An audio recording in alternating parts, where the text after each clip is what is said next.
இன்னைக்கு வந்து பாத்தீங்கன்னா வரலாற்றுல ஒரு மிக முக்கியமான நாள் ஜூலை 10. அதாவது இதே நாள்ல வந்து பாத்தீங்கன்னா ஒரு 218 வருடங்களுக்கு முன்னால கிபி 1806 இந்திய அளவுல ஒரு மிகப்பெரிய கழகம் அது நடந்தது. அது என்னன்னு வந்து பாத்தீங்கன்னா வேலூர் சிப்பாய் கழகம் அல்லது வேலூர் கழகம் அப்படின்னு நம்ம சொல்லலாங்க. ஸோ இந்த வேலூர் கழகம் தான் வந்து பாத்தீங்கன்னா இந்திய அளவுல ஒரு மிகப்பெரிய விடுதலை போராட்டங்களுக்கான பிள்ளையார் சுழி போட்ட ஒரு போராட்டம்னா இந்த வேலூர் கழகம் அப்படின்னு நம்ம சொல்லலாம். 1806 ஜூலை 10 அன்னைக்கு நடந்த இந்த வேலூர் கழகத்துல கிட்டத்தட்ட நம்மளுடைய இந்திய சிப்பாய்கள் 500க்கும் மேற்பட்டோர் வந்து கொடூரமா கொலை செய்யப்பட்டிருக்காங்க.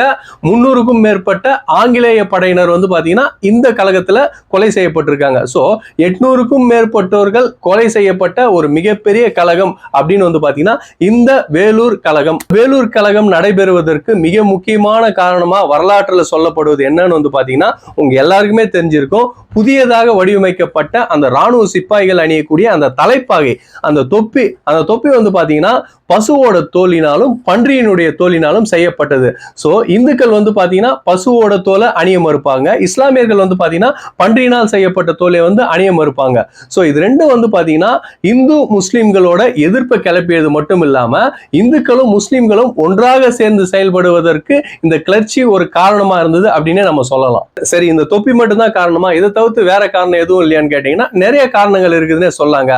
இந்த கிழக்கிந்திய கம்பெனிக்கு கீழ் நடைபெற்ற இந்த இந்திய ராணுவத்தில் வந்து பாத்தீங்கன்னா இந்திய பிரிவு படையினரும் பிரிட்டிஷ் பிரிவு படையினரும் மட்டும் இந்த ராணுவத்தில் பணிபுரியலைங்க. மொத்தம் 3 பிரிவா இருந்தாங்க. 1 இந்திய ராணுவ பிரிவினர், 2 பிரிட்டிஷ் ராணுவ படையினர், 3 வந்து பாத்தீங்கன்னா ஐரோப்பிய ராணுவ படையினர். சோ இந்த 3 தரப்பினரும் வந்து பாத்தீங்கன்னா இந்த கிழக்கிந்திய கம்பெனியோட இந்திய ராணுவத்துக்கு கீழே வந்து வேலை செஞ்சுட்டு இருந்தாங்க. இதுல வந்து பாத்தீங்கன்னா இந்த ஐரோப்பிய ராணுவ படையினருக்கும் பிரிட்டிஷ் ராணுவ படையினருக்கும் அதிக சம்பளம். ஆனா இந்திய ராணுவ படையினருக்கு, இந்தியர்களாக இருக்கக்கூடிய சிப்பாய்களுக்கு குறைந்த சம்பளம். அதாவது ஐரோப்பிய ராணுவ படையினருக்கும் பிரிட்டிஷ் ராணுவ படையினருக்கும் 50 ரூபாய் தராங்கன்னா நம்ம இந்திய ராணுவ படையினருக்கு வெறும் 5 ரூபாய் தான் கொடுப்பாங்க.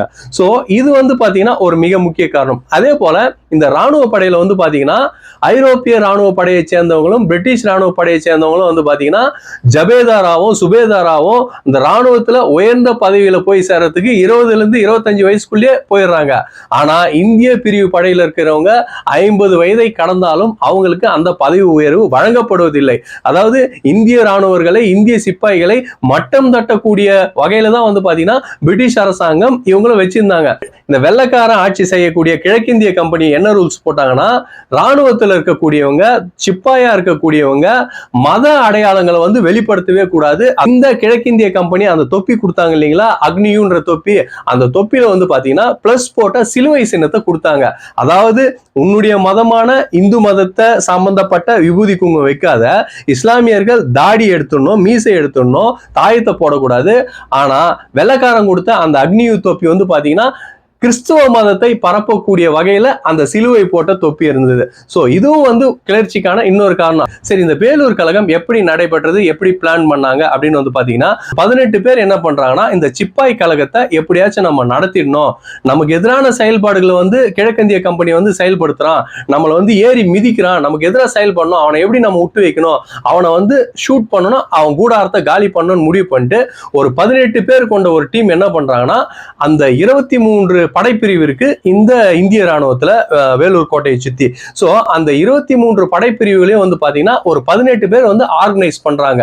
அந்த 18 பேர்ல மிக முக்கியமான ஒருங்கிணைப்பாளர்கள் யாருன்னு வந்து பாத்தீங்கன்னா ஷேக் உசைன், ஷேக் காசிம், ஷேக் ஆடம், அப்துல் காதர். சோ இவங்க 4 பேர்கள் தான் வந்து பாத்தீங்கன்னா இந்த சிப்பாய் கழகத்துக்கு மிக முக்கியமான ஊன்றுகோலா இருந்து இந்த பிளானை எக்ஸிக்யூட் பண்றவங்க யாருன்னு வந்து பாத்தீங்கன்னா, அதாவது இந்த பிளானுக்கு திட்டத்தின் தலைவர்கள்னா இந்த 4 பேர் தாங்க.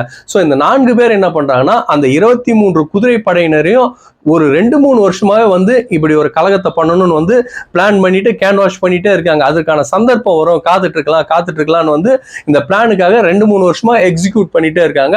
அப்போ வந்து பாத்தீங்கன்னா இந்த திப்பு சுல்தானோட வாரிசு அவங்களோட ஒரு மகள் கல்யாணம் ஒண்ணு வந்து நடக்குது. இந்த கல்யாண சந்தர்ப்பத்தை பயன்படுத்தி நாம வந்து வேலூர் கழகம் இந்த கிளர்ச்சியை நம்ம பண்ணலாம், ஒரு போர் யுத்தத்தை நம்ம நடத்தலாம்னு என்ன பண்றாங்கன்னா இந்த 4 பேரும் சேர்ந்து இந்த 23 படைகள்லயும் இருக்கக்கூடிய இந்திய வீரர்களை கேன் வாஷ் பண்ணி ரெடி பண்ணி வச்சுக்கிறாங்க. கரெக்டா 1806 ஜூலை 10 அதிகாலை 2 மணிக்கு என்ன பண்றாங்கன்னா, இந்த 18 பேர் கொண்ட டீம் வந்து அங்க இருக்கக்கூடிய 500 ராணுவ வீரர்களும் சிக்னல் கொடுக்குறாங்க, அலர்ட் ஆயிருங்க அப்படின்னு சொல்லிட்டு.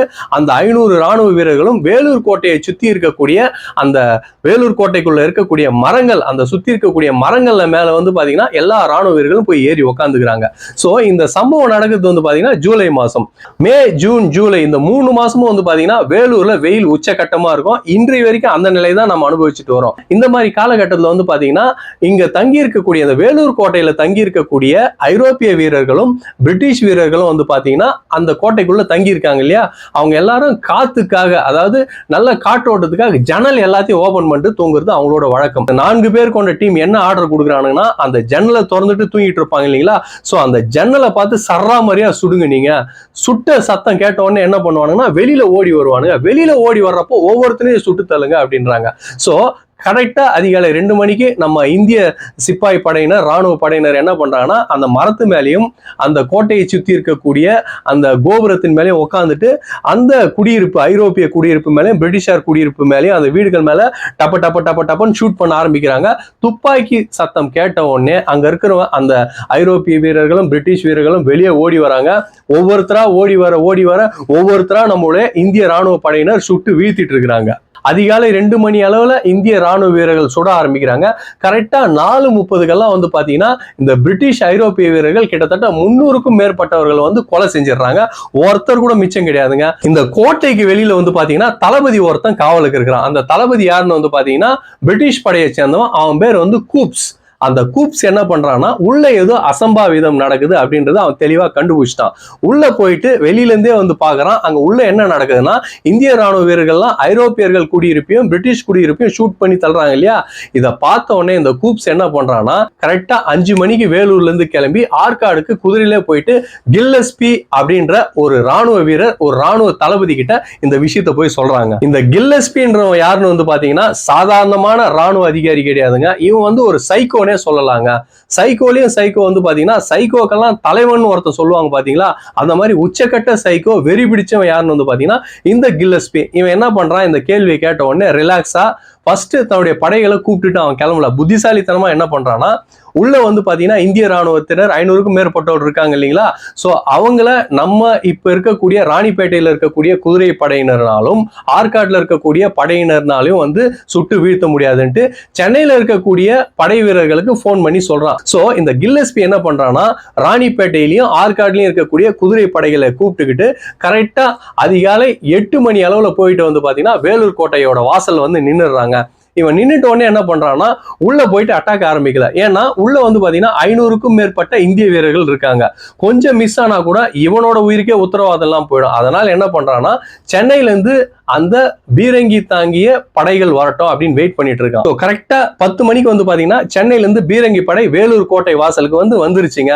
அதுக்கப்புறம் இந்த கில்லஸ்பி என்ன பண்றான்னா, ஒவ்வொரு குதிரை படையினரும் முதல் உள்ள போங்கடான்றான். இந்த குதிரை படை உள்ள போன உடனே என்ன பண்றாங்கன்னா, இந்த இந்திய ராணுவ படையினரை அடிச்சு துவம்சம் பண்றாங்க. எல்லாரையும் காட்டு மிராண்டித்தனமா சுட்டு கொள்றாங்க. ஒரு கட்டத்துல வந்து பாத்தீங்கன்னா கில்லஸ்பி முதல் அமைச்சார் இல்லைங்களா குதிரைப்படை, அவங்களுக்கும் வந்து உயிர் சேதாரம் ஏற்பட ஆரம்பிக்குது.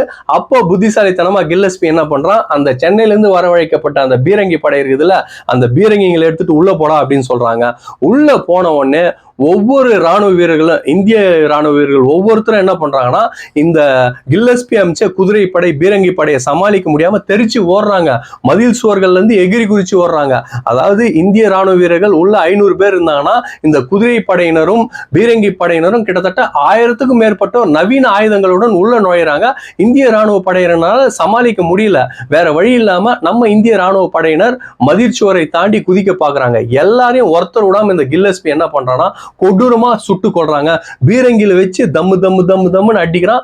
எல்லாரையும் வந்து பாத்தீங்கன்னா அங்க இருக்கக்கூடிய இந்திய ராணுவ படை எல்லாரையும் அழிச்சிட்டு கிட்டத்தட்ட 10 மணிக்கு உள்ள போன இந்த குதிரை படையினரும் பீரங்கி படையினரும் மதியம் 2 மணிக்குள்ள வந்து பாத்தீங்கன்னா கில்லஸ்பி தன்னோட கண்ட்ரோலுக்கு வேலூர் கோட்டையை கொண்டு வந்துட்டார். இந்த வேலூர் கழகமானதுன்னு வந்து பாத்தீங்கன்னா அதிகாலை 2 மணி அளவுல இந்திய ராணுவ படையினர் ஸ்டார்ட் பண்றாங்க. 4:30 மணிக்கெல்லாம் அத்தனை பேரையும் சுட்டு வீழ்த்திட்டு வேலூர் கோட்டையை தங்களோட கட்டுப்பாட்டு கொண்டு வராங்க. 5 மணிக்கெல்லாம் கூப்ஸ் என்ன பண்றாரு, ஆற்காடுல இருக்கக்கூடிய கில்லஸ்பிக்கு போய் தகவல் கொடுக்கிறாரு. கில்லஸ்பி என்ன பண்றாரு, ஆற்காடு ராணிப்பேட்டையில் இருக்கக்கூடிய குதிரைப்படையை கூட்டுன்னு 8 மணிக்கெல்லாம் வேலூர் கோட்டை வாசல்ல வந்து நிக்கிறாரு. அதுக்கப்புறம் 10 மணிக்கு சென்னையில இருந்து பீரங்கி படை வந்த உடனே முதல்ல குதிரைப்படையை வந்து வேலூர் கோட்டை வாசல்ல வந்து அனுப்புறாரு, கோட்டைக்குள்ள அனுப்புறாரு. அதுக்கப்புறம் வந்து பாத்தீங்கன்னா 1 மணி நேரம் கழிச்சு பீரங்கி படை அனுப்புறாரு. 2 மணிக்கு வந்து பாத்தீங்கன்னா கோட்டையில இருக்கக்கூடிய அத்தனை இந்திய ராணுவ வீரர்கள் 500க்கும் மேற்பட்ட இந்திய ராணுவ வீரர்களை கொடூரமான முறையில வெட்டி சுட்டு கொலை பண்ணி அவங்க எல்லாரையும் பிணக்குழியெல்லாம் வந்து குவிச்சிட்டாருங்க. கில்லஸ்பி வந்து பாத்தீங்கன்னா ராணுவ வீரர்களை கோட்டைக்குள்ளேயே வச்சு சுட்டான், கோட்டைக்குள்ள வந்து போயிட்டு கத்தியால வெட்டினா, எல்லாத்தையும் பண்ணா. இந்திய ராணுவ வீரர்கள் எல்லாரையும் வந்து கொடூரமா கொலை பண்ணா. இதோட இவனோட செயல் வெறி செயல் நின்றுட்டு இருந்துச்சுன்னா இந்த வேலூர் கழகம் இந்திய அளவுல பெரிய கழகமா வெடிச்சிருக்க வாய்ப்பு இல்லை. ஆனா இந்த கில்லஸ்பி இங்க ஒரு பெரிய தப்பு பண்றாரு. அந்த பெரிய தப்பு தான் இந்திய அளவுல சுதந்திர போராட்டத்துக்கு ஒரு மிக முக்கியமான காரணமா அமையுது. அவர் என்ன பண்றாருன்னா, இந்த போராட்டத்துக்கு மிக முக்கியமான காரணமா சொல்லப்படக்கூடிய ஆட்கள், அதான் நான் சொன்னேன் இல்லைங்களா, ஷேக் ஆடம், ஷேக் காசிம், ஷேக் உசைன், அப்துல் காதர், இவங்க இன்னொரு 18 பேரு, அத்தனை பேரையும் வந்து பாத்தீங்கன்னா ஒரு 50க்கும் மேற்பட்டோரை வேலூர் கோட்டையில அந்த அகழியை சுத்தி வந்து மேற்புறம் இருக்குது பாத்தீங்களா, அந்த இடத்துல என்ன பண்றாருன்னா நிக்க வைக்கிறாரு. சாதாரணமா நிக்க வைக்கலீங்க, அவங்க உடம்ப வந்து பாத்தீங்கன்னா பீரங்கில வந்து கட்டி வைக்கிறாருங்க. அவருடைய உடம்ப வந்து பீரங்கில இப்படி கட்டி வைக்கிறாரு. கட்டி வச்சுட்டு அவங்களுடைய உடம்பு இப்படி இருக்கு இல்லையா, பீரங்கி இப்படி இருக்கு, பொதுமக்கள் எல்லாருக்கும் வந்து வார்னிங் கொடுக்குறாரு.